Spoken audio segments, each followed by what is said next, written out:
요한계시록 11장은 두 증인의 사역을 통해 하나님의 심판 가운데서도 교회는 어떻게 보호하시고 또 세상 앞에서 그 증인의 역할이 어떻게 감당되는지를 보여주고 있는 모습을 찾아봅니다.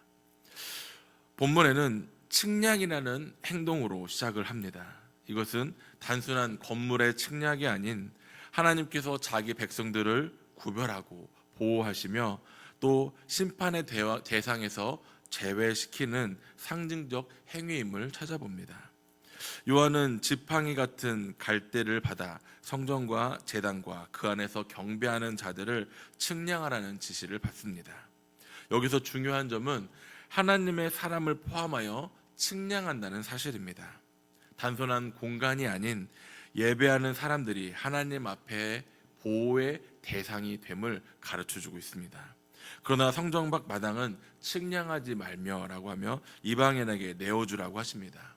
이것은 교회의 외형적 영역은 핍박받을 수 있으나 인간적인 조직, 건물, 제도를 흔들 수 있지만 하나님 앞에 참되게 예배하는 그 공동체는 결코 무너지지 않는다는 것을 의미합니다. 그리고 42달, 곧 3년 반이라는 정해진 기간 동안 짓밟히도록 하나님께서 허락하십니다. 이것은 보면 고난이 있지만 그 고난은 끝이 있는 고난이라는 뜻입니다. 하나님께서 정하신 그 고난이 정한 때로 있고 그 정한 때가 그 정한 때로부터 오래 벗어나지 않는다는 것을 의미합니다.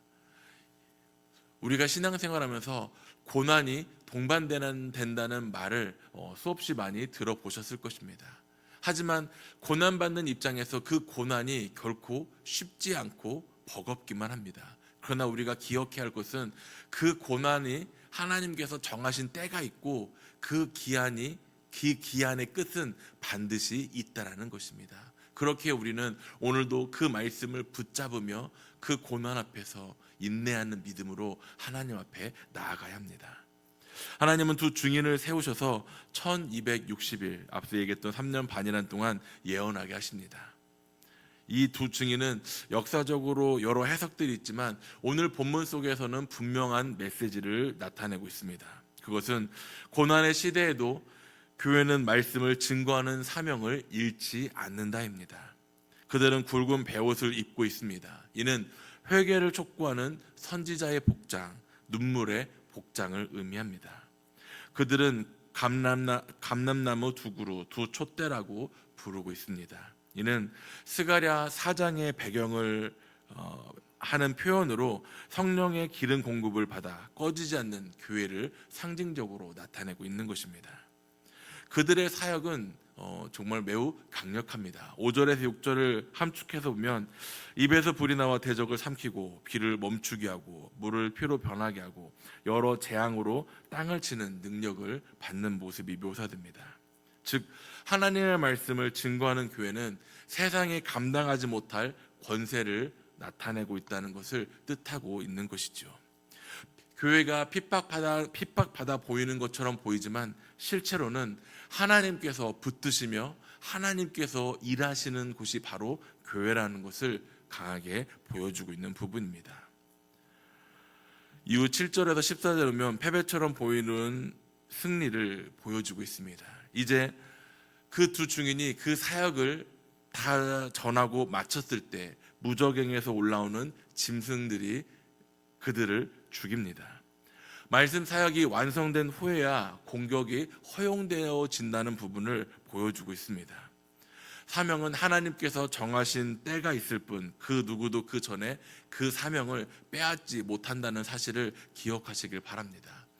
때로는 우리에게 하나님께서 주시는 직분들이 있을 것입니다. 그 직분들이 내가 여러 가지 환경들로 인해서 못하고 내려놓는 것은 나의 결정이지 하나님의 뜻이 아님을 우리는 기억해야 합니다. 때로는 그 사명이 버겁고 힘들 수 있으나 하나님께서 그 사명을 만약 우리들에게 허락하셨다면 하나님의 정하신 때까지 우리들을 이끄시고 보호하여 주실 것입니다. 힘든다고 내려놓고 어렵다고 포기하기보단 하나님께서 정하신 그 때를 붙잡고 살아가는 앞서 처음에 얘기했던 인내의 믿음이 우리 안에 있어야 할 것입니다.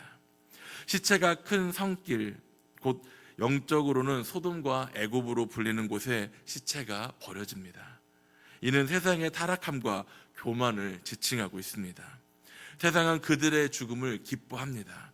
선지자가 두 사람이 그들을 괴롭게 했기 때문이라며 그들이 기뻐하며 서로 예물을 나누는 모습이 성경에 나옵니다. 그러나 하나님의 말씀이 세상으로 바라보았을 때 불편한 존재라는 것을 의미하며 그 이후에 3일 반이라는 시간 후에 하나님께서 그들의 생기를 불어넣어 주셔 다시금 일어나게끔 합니다. 부활의 능력을 그들에게 덮고 있음을 찾아볼 수 있습니다. 그리고 12절에 보면 하늘에서 이리로 올라오라는 음성이 들립니다. 그 부르심에 그 두 증인은 구름을 타고 하늘로 올라갑니다. 이 장면은 단순한 이동을 의미하는 것이 아니라 하나님께서 그들을 인정하시고 잃어버린 영광을 회복시키는 승천의 순간임을 나타냅니다. 그리고 그 시각 큰 지진이 일어나며 성의 10분의 1이 무너지고 7,000명이 죽게 됩니다. 그리고 남은 자들이 나옵니다. 여기서 중요한 것은 남은 자들입니다. 하나님의 심판 가운데서도 회개의 문이 열려져 있음을 나타내고 있습니다. 그리고 마지막으로 둘째 화가 지나갔다고 하여 하나님의 계획이 계속 진행되고 있음을 나타내고 있습니다. 우리가 앞서 읽었던 이 요한계시록 11장의 말씀 가운데 우리에게 전하여지는 세 가지 중요한 메시지가 있습니다. 첫 번째는 하나님은 참되게 예배하는 자를 측량하고 보호하신다는 것입니다. 겉으로 보이는 신앙의 모형이 아닌 마음속 깊은 곳에 하나님을 전심으로 사모하는, 하나님 앞에 예배하는 그러한 백성들을 하나님께서 측량하신다는 것입니다. 그리고 성전 바깥의 마당은 세상에 내어주어 뒤흔들게 할지라도 하나님 앞에 예배하는 하나님의 백성은 하나님께서 끝까지 지키시고 보호하신다는 것입니다. 우리의 믿음이 작아 보일지라도, 우리의 그런 작은 믿음으로 하여금 세상에 뒤흔들지라도 하나님께서는 우리를 택하시고 우리를 보호하시고 우리를 이끄실 것입니다. 우리가 그러한 믿음 안에 살아간다면 이 세상을 살아가는 우리들의 믿음의 모습이 결코 흔들리지 않고 하나님께서 이끌어 가심을 믿음으로 고백할 수 있길 바랍니다. 두 번째는 교회는 고난의 시대에서도 말씀을 증거하는 사명을 멈추지 않는다는 것입니다. 굵은 베옷을 입고 서 있는 두 증인처럼 교회는 시대를 살아가며 끊임없이 고난과 어려움 가운데 있습니다. 그러나 그 우리가 어려움 속에서 하나님 앞에 회개함으로 우리의 믿음을 하나님 앞에 드러낼 때 하나님께서는 그 회개하는 눈물을 통하여 교회를 다시금 일어설 수 있도록 붙잡아 주시고 함께하여 주실 것입니다. 우리는 지난 코로나 기간을 겪으면서 우리 앞에 놓여진 그 고난 가운데 우리가 어떻게 했는지를 기억할 것입니다. 예배가 중단된 상황에서도 하나님 앞에 예배드리고자 온라인 예배라는, 또 온라인 사역이라는, 또 비대면 예배라는 여러 가지 방법들을 통해서 끊임없이 하나님 앞에 예배의 모습을 회복하기 위해 몸부림쳤습니다. 세상은 예배를 중단하려 할지라도 교회는 그 어려움 가운데서도 하나님 앞에 예배드리기 위해 몸부림을 쳤던 모습을 발견합니다. 그리고 지금 계속 그 회복이 일어나고 있습니다. 많은 이 교회를 분석하는 사람들은 코로나 이후에 많은 교회가 없어지고 축소되었다고 이야기를 합니다. 물론 사실입니다. 하지만 끊임없이 다시금 일으켜 세우기 위해 오늘도 이 자리 위에 우리는 기도로 나아가야 됨을 기억해야 합니다. 마지막으로 교회의 승리는 언제나 부활의 능력으로 완성되어집니다. 세상은 교회가 쓰러뜨린 것을 바라볼 때 기뻐합니다. 진리를 말하는 사람들이 쓰러졌을 때 그들은 안도합니다. 그러나 하나님께서는 그들을 쓰러뜨린 그 교회를, 쓰러진 자들을 내버려 두지 않으십니다. 오늘 말씀 가운데 3일만 뒤에 생기를 불어넣어 그들을 일으켜 세우시고 하늘로 불러 올렸던 것처럼 하나님께서는 지금 쓰러진 교회들을 내버려 두지 않으시고 반드시 일으켜 세워 사용하십니다. 이 말씀이 오늘 우리 교회도 또 우리 주변 하나님의 백성들에게도 동일하게 적용되어질 것입니다. 세상의 승리는 잠시 지나가는 그림자와 같습니다. 그러나 하나님께서 주시는 승리는 결코 흔들리지 않고 영원함을 오늘 말씀을 통해 돌아봅니다. 하나님은 넘어지는 우리를 다시금 일으켜 세워주시고 침묵하는 것처럼 보이시지만 하나님께서는 계속해서 일하고 계심을 기억하시길 바랍니다.